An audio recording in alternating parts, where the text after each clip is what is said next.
शिक्षा मंत्री हैं हमारे उत्तर प्रदेश के संदीप सिंह जी। उन पर एक बड़ा आरोप लगा है। अब ये कितना सच है कितना झूठ है, इस पर तो एक जांच प्रक्रिया बैठेगी और उसके बाद पूरी जानकारी आएगी। मैंने जो लिखा है थंबनेल पे कि करोड़ों का घोटाला कर रहे हैं शिक्षा मंत्री संदीप सिंह जी और इसलिए भर्ती नहीं आ रही है। तो अगर आप देखेंगे कि शिक्षा मंत्री बनाया गया है उनको ताकि शिक्षा व्यवस्था में सुधार आए। जब एक शिक्षा मंत्री खुद अगर भ्रष्टाचार के मामले में अगर फंसेगा तो मुझे लगता है कि ये काफ़ी एक गंभीर समस्या हो जाएगी। और आए दिन उनके बयान भी आते रहते हैं शिक्षकों को लेकर के। कभी वो कहते हैं कि हमारे पास आंकड़ा पूरा है, कभी कहते हैं भर्ती की जरूरत ही नहीं है। अभी उनके खिलाफ एक ये आंकड़ा अगर आप देखेंगे तो सेवा में आदरणीय मुख्यमंत्री उत्तर प्रदेश शासन उत्तर प्रदेश विषय है उत्तर प्रदेश में बेसिक शिक्षा विभाग में व्याप्त भ्रष्टाचार के संबंध में एक विषय। ये पत्र एक महोदय सादर अवगत कराना है कि आपकी सरकार में बेसिक शिक्षा मंत्री श्री संदीप सिंह बीएसए की पोस्टिंग में 20 लाख रुपए हिसाब से वसूली करवा करके बीएसए बना रहे हैं। यानी संदीप सिंह जी क्या कर रहे हैं, तो संदीप सिंह जी बीएसए बना रहे हैं। क्या बना रहे हैं भैया, बेसिक शिक्षा अधिकारी बीएसए बना रहे हैं। और उसके लिए पैसा कितना लिया जा रहा है, उससे पैसा लिया जा रहा है 20 लाख रुपए। 20 लाख रुपए दीजिए, आपको बीएसए बना करके वो पोस्टिंग किया जाएगा। ये आरोप लगा है शिक्षा मंत्री संदीप सिंह जी पे। इनके इस काम में इनका सहयोग सेवानिवृत्त समीक्षा अधिकारी अवधेश शुक्ला जो बाराबंकी का रहने वाला है। यानी इसमें आरोप लगा है कि इनका ये जो संदीप सिंह जी हैं, ध्यान रखना, जो संदीप सिंह जो शिक्षा मंत्री हैं उत्तर प्रदेश के, समझेंगे ध्यान से, जो संदीप सिंह हैं जो शिक्षा मंत्री हैं उत्तर प्रदेश के, और उनका जो साथ दिया जा रहा है वो एक समीक्षा अधिकारी यानी आरओ इसको मेरे ख्याल से शायद बोलते हैं। तो ये एक अधिकारी जिसका नाम है अवधेश शुक्ला जो उत्तर प्रदेश के बाराबंकी का रहने वाला है, वो इनके साथ में सहयोग कर रहा है। एवं आशीष गौड़ जो उनका पीएसओ है, जो आरएसएस के द्वारा नियुक्त व्यक्ति है, एक आशीष गौड़। तो आशीष गौड़ जो है, ध्यान रखना, आशीष गौड़ जो आरएसएस का एक मेंबर भी है और कहते हैं कि वो उनका पीएसओ है, ध्यान रखना। अवधेश शुक्ला द्वारा अकूत संपत्ति अर्जित की गई है। इनके द्वारा अभी इसी वर्ष लॉ कॉलेज, इंग्लिश मीडियम का स्कूल खोला गया है। इसके पहले डिग्री कॉलेज एवं गैस एजेंसी चल रही है। मतलब इन पे शक इसीलिए हुआ है क्योंकि अवधेश शुक्ला जो है इनके पास बहुत सारी संपत्ति है। मतलब इन्होंने अपना एक लॉ कॉलेज भी खोला है, अपना इन्होंने एक इंग्लिश मीडियम का स्कूल भी खोला है, प्लस इससे पहले उनका एक डिग्री कॉलेज भी चल रहा है, प्लस एक गैस एजेंसी भी चल रही है। तो मेरे ख्याल से ये तो एक अलग मामला हो गया। किसी व्यक्ति के पास में संपत्ति हो सकती है, किसी व्यक्ति प्रॉफिट में कमा सकता है, लेकिन एकाएक अगर इतनी संपत्ति आ जाए तो उसका तो मुझे लगता है सरकार को भी और अवधेश शुक्ला जी से पूछताछ करनी चाहिए कि भाई ऐसा क्यों हुआ। लेकिन उत्तर प्रदेश में या फिर भारत में भी जो बड़े पैसे वाले लोग हैं उनसे कोई जान पहचान, उनसे कोई पूछताछ करने की जरूरत नहीं है, क्योंकि सरकार तो उन्हीं की है ना। अभी सरकार, ये तो कहने वाली बात है ना कि हम दीनहीन के, गरीबों की या हम भारत के आम लोगों की सरकार है, ऐसा नहीं। सरकार तो उन्हीं पैसे वाले लोगों की है जो चंद कुछ लोग हैं बस। बाकी वो चाहे भ्रष्टाचार करें, मर्डर करें, किसी का कोई अपराध करें, कोई मतलब नहीं, वो आसानी से छूट जाएंगे। जैसे इस मामले में भी कुछ नहीं होने वाला। इन दोनों द्वारा मनमाने तरीके से स्थानांतरण नीतियों की धज्जियां उड़ा करके स्थानांतरण किया जा रहा है। जहां नीति है कि 20% स्थानांतरण होना था, वहां 32 बीएसए का स्थानांतरण किया गया जो 40% से भी अधिक है। आपके द्वारा जीरो टॉलरेंस की नीति की घोषणा आपके सीएम बनने से भी की जा रही है। जो माननीय योगी आदित्यनाथ जी, उन्होंने जीरो टॉलरेंस की जो नीति थी उन्होंने कि साहब बर्दाश्त नहीं किया जाएगा, लेकिन मुझे लगता है वो केवल एक जुमलेबाजी थी। मोदी जी की तरह योगी जी तो भी एक नंबर के जुमलेबाज आदमी निकले, वो भी किसी काम के मुख्यमंत्री नहीं निकले।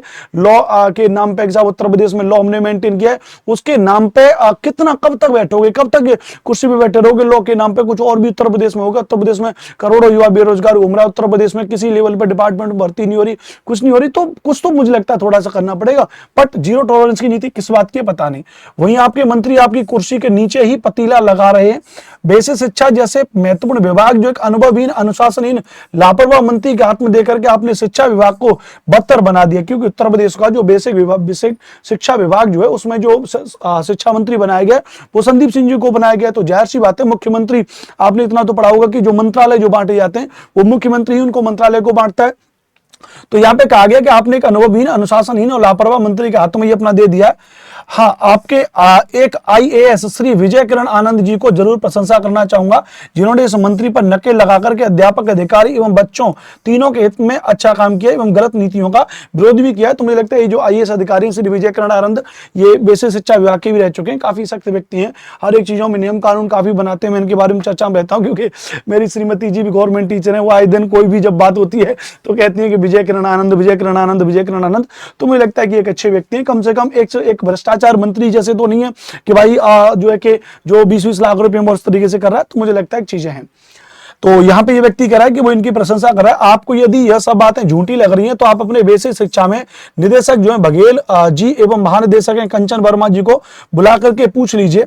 जिन बीएसए को विजिलेंस ने पकड़ा है, जेल भेजा एवं कुछ बीएसए के बाबुओं को हाल ही में पकड़ा, उन बीएसए को जिले में मोटी रकम लेके तैनाती दी गई थी। इसके उदाहरण BSA Banda, BSA Sultanpur, BSA Mahoba एवं एडी बेसिक आजमगढ़ है। महोदय, यही सब मंत्री आपको 2027 में सरकार में नहीं आने देंगे। सरकार तो वैसे भी नहीं आएगी योगी जी की 2027 में। तो अगर वो मुख्यमंत्री बनने के सपने देख रहे हैं तो ये तो कोरी बात है कि वो तो मुख्यमंत्री बन नहीं पाएंगे, क्योंकि उनके कर्म ही इस तरीके से वो केवल लॉ के नाम पे, केवल उसके नाम पे और कुछ नहीं, तो और कुछ करेंगे नहीं। तो मुझे तो 1000% है, चाहे वो अब कितना भी काम कर लें 2027 में, तो वो शायद ही हाँ कुछ एक्स्ट्रा ऑर्डिनरी वर्क कर दें तो शायद बाहर उत्तर प्रदेश का युवा कुछ सोच ले या उत्तर प्रदेश के लोग कुछ सोच लें, लेकिन ये तो तय है कि वो मुख्यमंत्री तो क्या नहीं बनेंगे अब।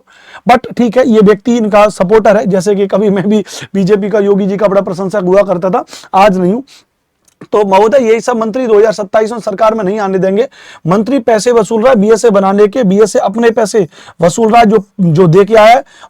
भाई जो बीएसए ने जो 20 लाख रुपए दे करके जो बीएसए बनाए, तो वो उन 20 लाख रुपयों को भी तो वसूलेगा। तो जैसे आपने आए दिन जो बेसिक शिक्षा विभाग में जो सरकारी विद्यालय वहां पे जो प्राथमिक में, जूनियर में जो टीचर कार्यरत आपने देखा होगा, अक्सर करके आए दिन बिना बात के जांच पड़ताल हो रही है। टीचर 5 मिनट 10 मिनट लेट हो गया, उसकी सैलरी रुकवा दी, टीचर रुकवा दी, तो फिर अब 10,000 रुपए उसको फाइन भरना पड़ेगा, तमाम लेटर पत्र लिख करके देने पड़ेंगे, तब जाकर के उसकी सैलरी को किया जा रहा है। आए दिन बिना बात के जांच कर दी, 10-5 हजार रुपए वहां से रिश्वत ले लिया भैया। अगर कोई भी किसी भी टीचर को अगर अपना मेडिकली भी अगर कुछ लेना भी है, मेडिकल लीव भी लेनी है, तो उस पर भी पाबंदी है, उस पर भी कुछ घूसखोरी इतना चल रही है। तो ये तो अक्सर करके होता है। मैं आप उत्तर प्रदेश के इस वक्त में सीतापुर जिले में हूं, तो वहां के बीएसए साहब के मैं आए दिन ऐसे कारनामे सुनते रहता हूं कि भाई साहब बिना बात के जांच पड़ताल चल रही है। तो भाई क्या करेगा, वो पैसे निकालेगा ना, क्योंकि वो 20 लाख रुपए दे करके बीएसए बना हुआ है। तो कह रहे हैं कि बीएसए की परफॉर्मेंस रिपोर्ट भी मंगा लेना। आप सबसे खराब प्रदर्शन करने वाले नीचे जिले के बीएसए को क्यों नहीं बदला गया? क्योंकि मोटा पैसा देकर रोकवा लिया गया अपना ट्रांसफर उसने रोकवा लिया पैसा दे करके। यही आपके मंत्री का पैसे वाले का साथ पैसे वालों का ही विकास बेसिक शिक्षा में हो रहा है। हाँ, तो ये तो हो ही रहा है, वैसे भी पैसे वाले का और पैसे वालों का ही विकास उत्तर प्रदेश में क्या भारत में भी हो रहा है। सरकार बीजेपी की जो सरकार है वो ये तो बेकार की बातें कहती है ना कि हम जो है आम लोगों की सरकार है या आम भारतवासी की सरकार। ये बहुत गलत बात है। बीजेपी की जो सरकार है, चाहे उत्तर प्रदेश में हो चाहे केंद्र में हो, वो तो पैसे वालों की सरकार है, वहां पैसे वालों की चलती है, और किसी की सरकार है नहीं। तो वास्तव में भी है ना। तो अर्थ यही कहना है कि आपसे मेरी लिखी की सारी बातें बिल्कुल सत्य हैं। आप चाहें तो इसकी गोपनीय जांच करा सकते हैं। व्यक्तिगत आप जैसे सीएम को शुभचिंतक हूं, इसलिए पत्र लिखा हूं। तो ये एक पत्र आया है यहाँ पे, और इसकी प्रतियां जो है जो भेजी गई है वो प्रमुख सचिव मुख्यमंत्री पंचमतल में, अपर मुख्य सचिव बेसिक शिक्षा विभाग, महानिदेशक स्कूल शिक्षा, निदेशक शिक्षा बेसिक लखनऊ में इनकी ये भेजी गई है। तो अब ये कितना सच है कितना झूठ है, इसको लेकर के जल्दी सूचना आपके पास में आएगी। लेकिन निश्चित तौर पे अगर इस तरीके से चीजें चल रही हैं तो ये सारी की सारी चीजें देखनी पड़ेंगी। और मुझे तो ऐसा भी लग रहा है कहने वक्त कि भाई अक्सर करके आपने भी सुना होगा कि जो मंत्री जो बड़े बड़े घोटाले करते हैं, जो मंत्री आपने देखा होगा कि बड़े बड़े घोटाले, करोड़ों के घोटाले करते हैं, तो आपने देखा होगा कि उसका एक शेयर जो है अपने ऊपर के नेता को भी भेजा जाता है, पार्टी हाईकमांड को भी भेजा जाता है। तो यहाँ पे मैं किसी मंत्री का नाम नहीं ले रहा हूं, नाम है, वरना इस बात पे कार्रवाई हो जाएगी साहब हमारे खिलाफ। अच्छा, आप योगी जी पे ऐसा आरोप लगा रहे हैं, तो यहाँ मैं योगी जी के बारे में बिल्कुल ऐसा नहीं कह रहा हूं। लेकिन अक्सर करके देखा जाता है कि क्योंकि शिक्षा मंत्रालय एक बहुत बड़ा अच्छा विभाग है, इस विभाग का ही मंत्री अगर 20-20 लाख रुपए जैसे चीजों को लेकर के अगर घोटाला करेगा, तो हो सकता है कि उसका एक शेयर भी अपने ऊपर मंत्रालय में भेजा जाता होगा अपने मुख्य और व्यक्तियों को। तो हो सकता है इसलिए इस पर कार्रवाई भी नहीं हो। तो ये सारी की सारी बातें मैंने इस पत्र के बिहाफ पर की हैं, जो एक पत्र काफी वायरल हो रहा है और इसकी प्रतियां बांटी गई हैं, और इसमें साफ कहा गया है कि बेसिक शिक्षा विभाग में काफी भ्रष्टाचार चल रहा है।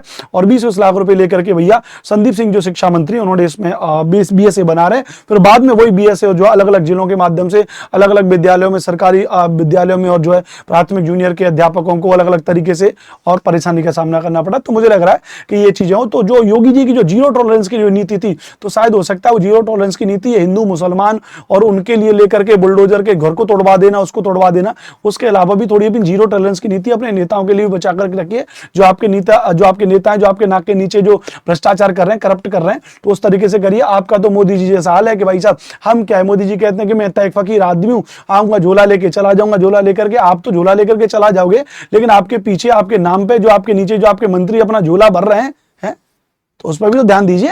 यही थोड़ी ना भाई साहब, मतलब ये क्या बात हुई भाई साहब, मैंने क्योंकि नहीं नहीं नहीं साहब, मैं एकदम सीधा शरीफा आदमी हूं और सामने से अपने लड़कों से कह रहा हूं, ए जाओ मारपीट करो, गुंडागर्दी करो। कोई बात आएगी तो मैं कहता हूं देखो भाई साहब, मैं तो देखो सीधा साधा आदमी, देखो कुर्ता पहनता हूं और देखो धोती पहनता हूं और कुछ नहीं है, लेकिन वो जो लड़के हैं वो तो मेरी तो मारपीट कर रहे हैं, मेरी तो गुंडागर्दी कर रहे हैं। तो योगी जी, मोदी जी, इस बात को तो देखना पड़ेगा, लेकिन ये इसका मामला होगा। लेकिन बात वही है, अभी आपका पीक टाइम चल रहा है, तो आप भारत के युवाओं को, उत्तर प्रदेश के युवाओं को कितना भी परेशान कर लीजिए योगी जी, एक समय ऐसा आएगा जब आपका भी डाउनफॉल आएगा, तो फिर आप देखना जो स्थिति, खैर बहुत सारी बातें करने के लिए आप सभी युवाएं हैं उत्तर प्रदेश के, भारत के, आप जो भी मेरी वीडियो देख रहे हैं, अगर आपको मेरे बात तथ्य अच्छे लगे हो तो प्लीज़ एक बार ऑफलाइन में कमेंट करके बताना कि ये तथ्य आपको कैसे लगे। कोई एक्स्ट्रा बात हो तो कमेंट करना और चैनल को सब्सक्राइब करना। मेरा नाम अनुपम भारद्वाज है, GK GS SST पढ़ाता हूँ, पढ़ने पढ़ाने का मेरा काम है। Thank you very much, take care, love you all, जय हिंद।